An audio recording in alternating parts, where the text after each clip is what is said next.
Welcome to the O.W.L 2023 Caregiver webinar.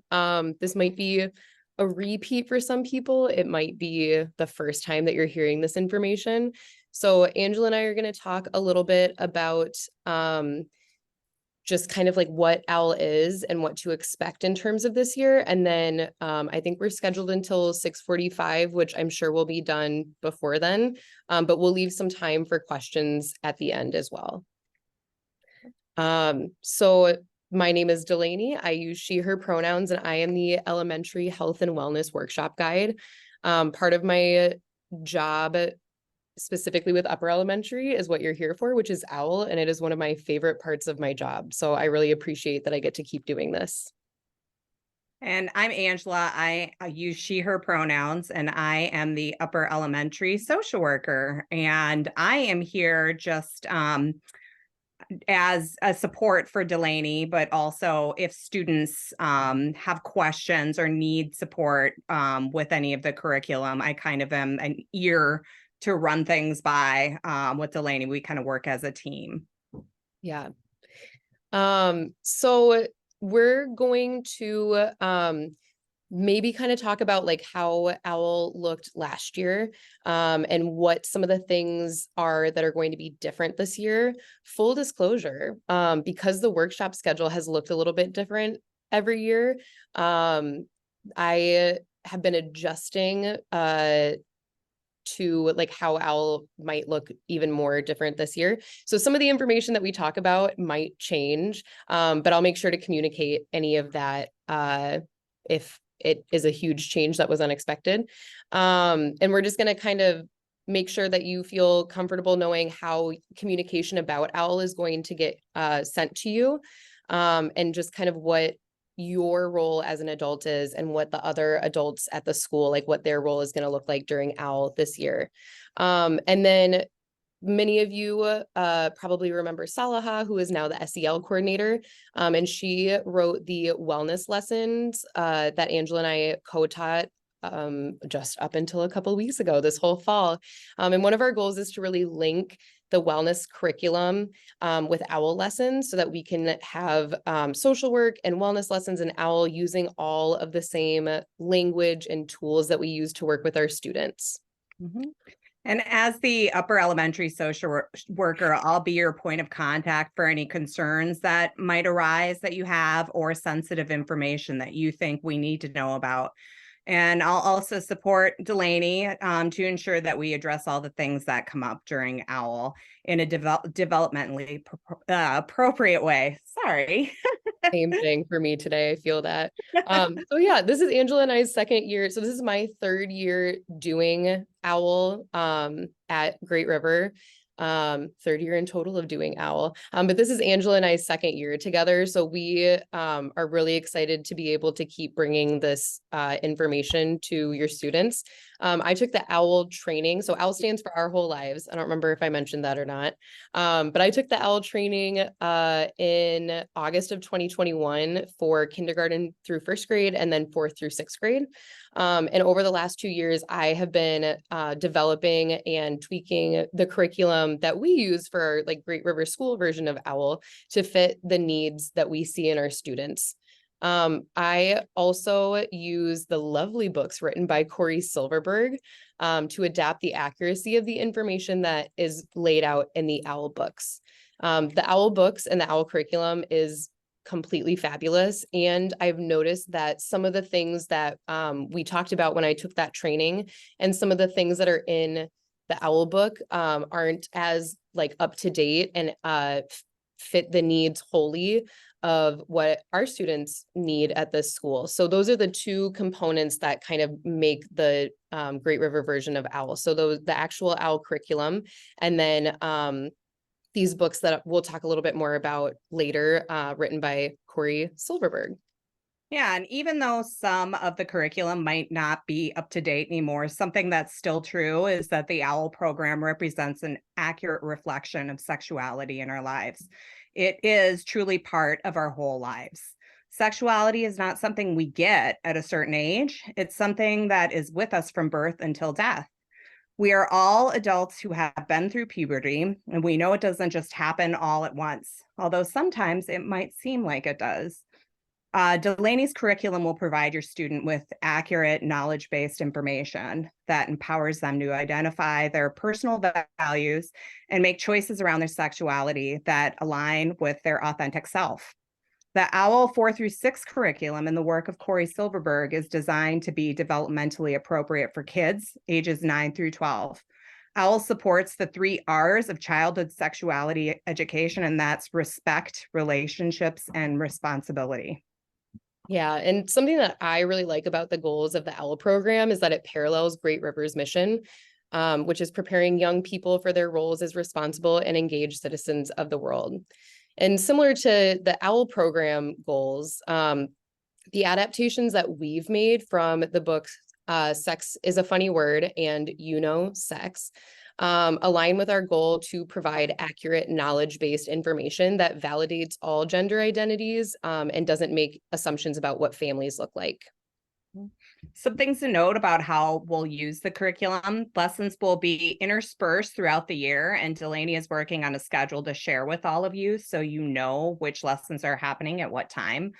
The classroom guides will not be co-teaching this year, but with the new workshop layout, they will be in the classroom while lessons are happening.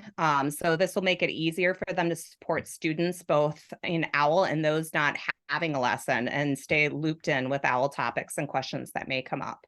And then more small group work can occur and grade separation to help your students feel like they can engage in meaningful ways appropriate to their age. So last year there were 5 lessons. The first time I did it, there were 6. But the 5 lessons last year were sexuality and values, relationships and consent, body systems and changes in puberty, gender and identity, and reproduction and family formation. So I'm not sure how many lessons in total there will be this year, or how many of those lessons will be optional for some of the students that have had them 2 times already. I know a lot of kids are like, I don't want to take the puberty lesson again. And I'm like, all right, we got to figure out a way so you can show me what you've learned then over the last 2 years. So those are the kind of parts that I'm still figuring out, like what is an appropriate way to not have to take the puberty lesson again, but also show that you do understand like what puberty is and what happens to bodies during that time. So that's something that I'm working on right now. And if you have any specific questions about like content or what lesson your child will be receiving or anything like that, please reach out to me. I'm more than happy to provide content questions or just, like lesson plans. If you're like, I kind of want to know, like, what are we going to talk about in sexuality and values? Like, how do those things relate? I'm so happy to share and partner with you as an adult in your child's life. So please reach out if you have any questions around that. And then, like I said, this is Angela and I's second year doing this. And she has been an amazing support person around OWL. And we've had some really awesome discussions like as adults that we have to talk about because of things that get brought up in OWL. And I think it's really cool to see how, we're having these conversations as adults because of the things that are being brought up by your students in OWL and like the questions that they have. And we're like, oh, well, is that like up to date? Like, do we need to check our own information of things? So it is a really cool way to, know that our messages and our lessons are getting through, that kids are curious about things, even if they act like they're not.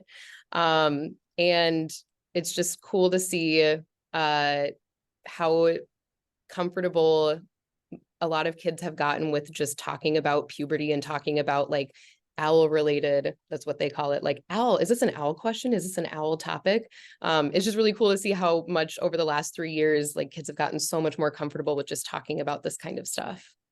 And some really cool things have come out of the OWL lessons too. So last year, some students in a classroom wrote a letter to Delany and Jean requesting that we install small boxes in the bathroom stalls so students can have more privacy if they need to get period supplies unexpectedly. So those are just located inside each stall and have them right there in the stall if a kid, gets their period and they don't want to go out and publicly get supplies for that. So that's a really cool thing that was student driven.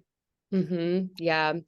Another thing that I just feel so grateful for is the trust that I have built with students around things like identity, puberty, a lot of like healthy and unhealthy relationships. That's like a big thing that we talk about. And anything that like a child might feel is like an OWL related topic. It feels really awesome to know that your kids feel safe with us at school and know that they're in a safe place where they can ask their questions and get information that's accurate. I've even had kids like come up to me at recess and be like, do you have time to answer an OWL question? And I'm like, yeah, I can step away from Gaga for a minute. Like, what's your question? So that's something that I feel really grateful for, is the trust that your kids have for us. It means a lot to us. Lastly, we want to say that while we do amazing work through OWL during health and wellness, you as caregivers are the primary sexuality educator for your children. So whether it's explicit or implicit, they're learning the most from you. And I was thinking about this earlier today. Something that I get asked like in about almost every single lesson with every single classroom is, somebody will say, how do I talk to my parents about this? Or how do I talk to my adults at home about this? So I can see that kids are like, most kids are really interested and want to have those conversations with you, but they feel so awkward bringing it up. And maybe it feels awkward on your end too, right? But you can like have an awkward laugh and be like, yeah, sometimes it can be uncomfortable, and still have those conversations. So we really hope that, the work that we're doing here at school can open the door for you to have these conversations at home if you're not already. And we're happy to partner with you if you're like, I want to talk about it too, but I don't know how to bring it up. So just know it's on both ends, right? Like kids feel awkward, adults feel awkward. And we all want to talk about it with each other, or be able to talk about it with each other. So Angela and I are here to support you as caregivers. If you are like, yeah, I do want to have these conversations, but I don't know how to bring it up either. We're definitely here. So reach out to us if you have any questions about that. Yeah, and that's kind of the end of our presentation now. And so we are going to open it up to questions. If there is anybody live here and you have any questions, now is the time to put those in the question box. That's another thing that we do. We do an anonymous question box at the end of all of our lessons. So if kids don't feel comfortable asking their question, in front of their whole lesson group or in front of the whole class, they do get that piece of privacy to ask their questions and have them answered during their next lesson too.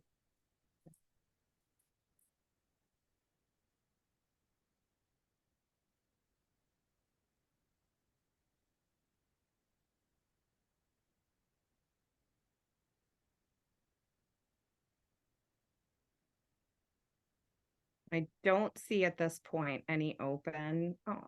Oh, okay. I'm on the wrong section. I'm on the chat.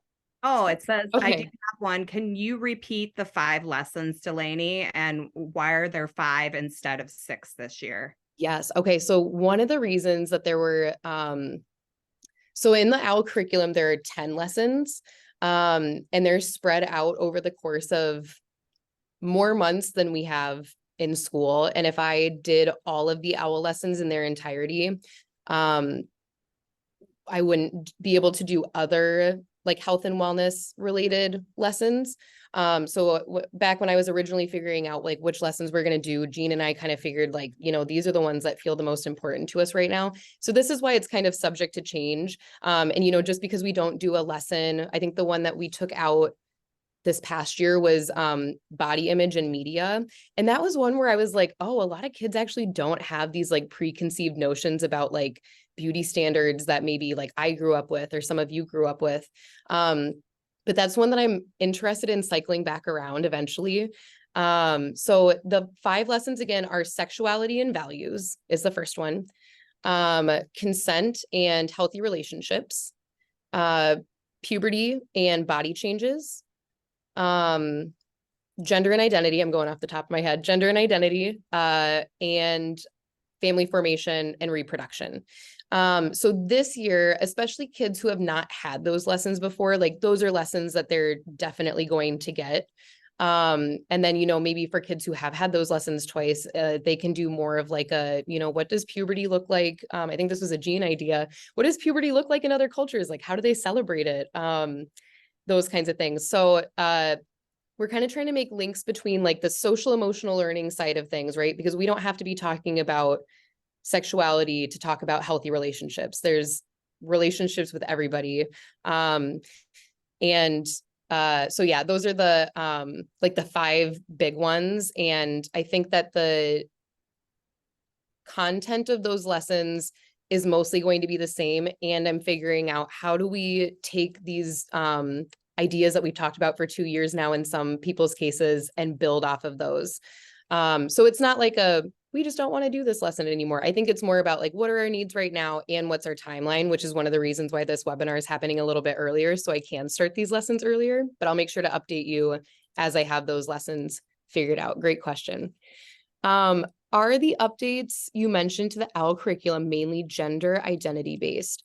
I think some of them are gender and identity based, and just like, you know, things like pronouns, and things like just different like sexual orientation identities, that really feels like it misses some of like our students because they you know, they're not trans or male or female, they're actually non-binary or they're transmasculine.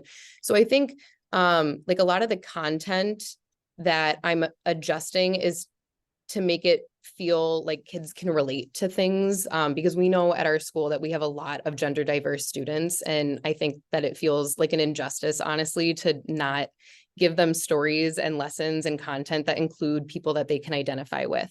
So yes, mostly around gender and identity based, and just making it a little more like realistic to the kinds of like technologies and things that they're growing up with right now. How long has the O.W.L style curriculum been taught at GRS? That is a great question. So the Delany style O.W.L has been taught for, this is going on the 3rd year. Then there was COVID, right? So that looked a little bit different, but that was only for 6 years, I believe. And it was called SAS, so sex and sexuality. And one of the reasons that we changed the name to O.W.L is because we thought, man, it really incorporates like more of the, it's like more of the whole picture, right? Not just sex and sexuality. We think it gives it a better, more accurate name to the kinds of messages that we're giving and the topics that we're talking about. So that's as far back as I can go that I know of. But yeah, that's a great question. Is O.W.L revisited in lower adolescent? Yes, it is. So they do have SAS in lower adolescent. And that one is also based off of the O.W.L curriculum. And I have chatted with the person who does that job a handful of times. So we are trying to make a link between like, what are the things that we're talking about in upper elementary and how can we make sure that students get a nice continuance of these topics taken up to a different developmentally appropriate age at lower adolescent. So yes, lower adolescent also has O.W.L, but they call it SAS. And then I'm interested in specific content and timing information. When will these lessons start? Or sorry, when will these lessons start? Are genders kept together for lessons? Thank you. So I will be starting O.W.L lessons. I got to think about it like in the terms of the workshop schedule. So like our first O.W.L specific lesson, we'll be talking about values. And that won't be until the like last lesson of this upcoming workshop cycle. So it'll depend on what classroom your student is in. But yes, it'll be, I'll give you or your student too, because they're very curious about it too when it's going to start. But I will give you heads up before those lessons start. And as soon as I get those dates figured out, and if they change, I'll make sure to communicate that. the last couple of years, I've done a caregiver folder on Google Drive that I share. So that'll come from classroom guides, and you'll just request access to it. I'll grant access. And then it'll have like a master schedule of which classrooms are getting which lessons and when, and by grade, hopefully. And we do not separate genders, just because we don't know what everyone's, like, who they know themselves to be on the inside. And it's really important to know how other people's bodies work, like not just your own. So we don't separate by gender when we talk about puberty or anything like that. But, you know, if students request like, hey, I want to talk like specifically about like periods and stuff like that, then I might be like, okay, cool. Are there other people that want to do that? And give like more of a focus group on like the topic that they want to talk about. So yeah, sorry. I'm feeling kind of rambly right now, but I hope that answered your question. If it didn't, just be like, nope, try again. Is pornography a topic? Yes, it is. We do talk about pornography. We specifically talk about it with 6 years. And you know, I've checked in with classroom guides before and been like, hey, this is like one of the lesson topics today. Is there anybody who's not a 6 year that you think would benefit from hearing this information? So we do talk about pornography with 6 years, and a select few that might also be interested. Does O.W.L address the way sex is portrayed in media / pornography? Yes. So one of the things that we talk about when we talk about porn specifically, is just how unhealthy of an expectation that you can create for yourself or for your partner, during any type of, you know, sexual activity. And, you know, kids are really surprised that, that people would, a lot of times kids are like, wait, people like want to watch stuff like this, and like, how does that affect your mental health? And I think I said in one classroom, like, some people are addicted to porn, right? Like, you can, like, a lot of people can be addicted to pornography, and they're definitely very curious about like why you could be addicted to something like that. So we've had some really awesome conversations about, like, you know, your brain's not done fully developing until you're like the age of 25. And you do have to be an adult to consume this content. And I don't want you to think that it's just oh, like, I don't need to be an adult, right? We do try to talk about like, what does it actually do to your brain chemistry, and how can that create really unhealthy standards for you, or like that you have for your partner, or maybe that a partner has for you if they watch pornography. So we've had some really awesome discussions around that. Do you find it helpful if we introduce any particular topics at home? We have a 4th year who hasn't expressed any interest in anything beyond basic anatomy. That's a great question. I feel like the biggest time that I've noticed that kids start saying, how do I talk to my parents about this? Are when we talk about puberty. And they want to know, like, when am I going to grow? Like, when am I going to get taller? Like, when will I develop breasts? When am I going to get my period? And that's when a lot of times we have to say, oh, here's like an age range, but like the easiest way for you to maybe pinpoint when you're going to start to experience some of these like more noticeable puberty changes is to talk to your adults at home. So I think that, you know, maybe just like extending the branch and saying like, hey, I heard that you're going to be starting O.W.L soon. Like, I want you to know that if you have questions about things, or if something felt like unclear at school, like, I'm here to talk to you about it.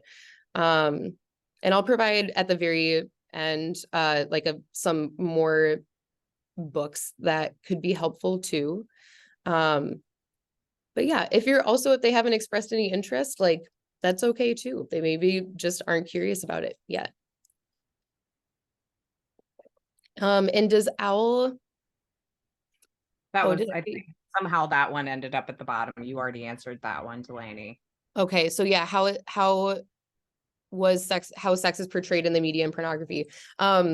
Yeah, we do definitely talk about that. Another thing that I would say is we've had to make the very clear distinction, because someone wrote in the question box, I'm afraid that I watched pornography because there was a sex scene in a movie that I was watching. And I was like, oh, that's like a really great point, right? Just because like sex or sexual activity is on a movie or in a movie, does that mean that you watch pornography?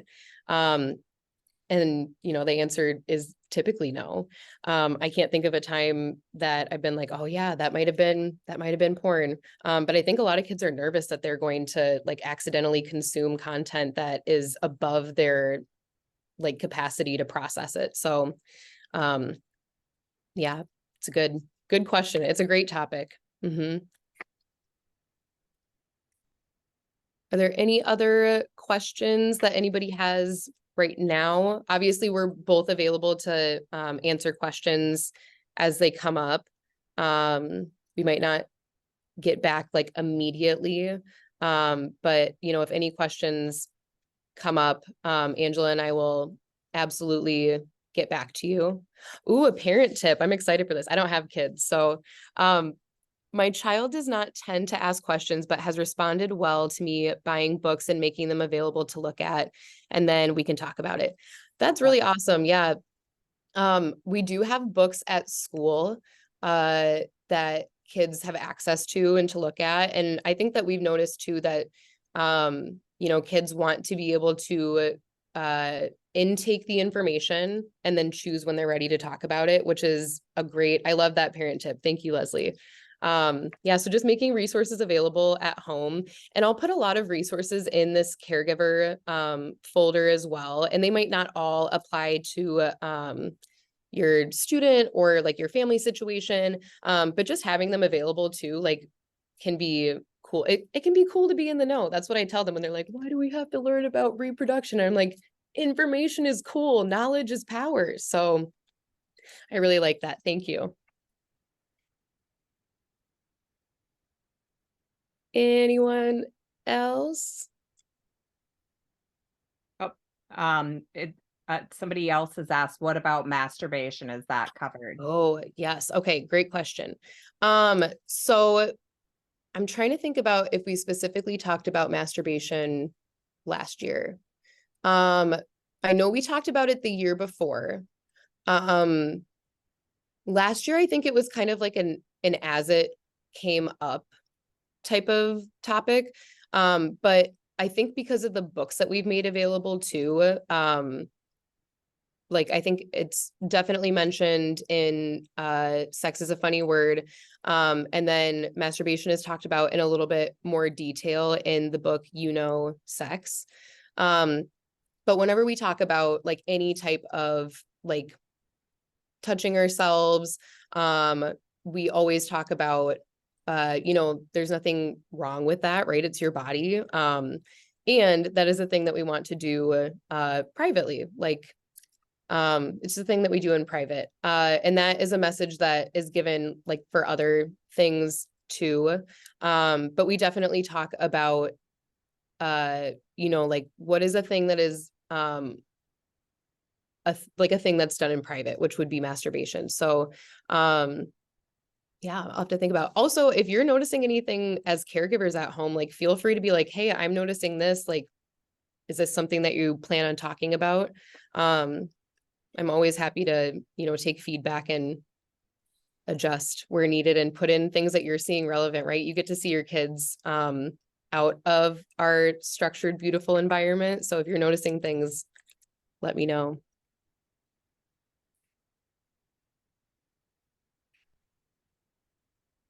Okay. I know we're a couple minutes. I just realized what time it is. I know we're a few minutes over. So to respect everybody's time, I think we will be done with questions for now. Like I said, please send questions as they come up. I am so happy to answer questions that you have and just talk about the curriculum. Like I said before, this is truly one of my favorite parts of my job. I think it's really awesome that we get to do this at school, because I know a lot of people didn't get this kind of information growing up. And I think it's a really unique way that our school helps empower our children and your children. So thank you so much, everyone. Thank you.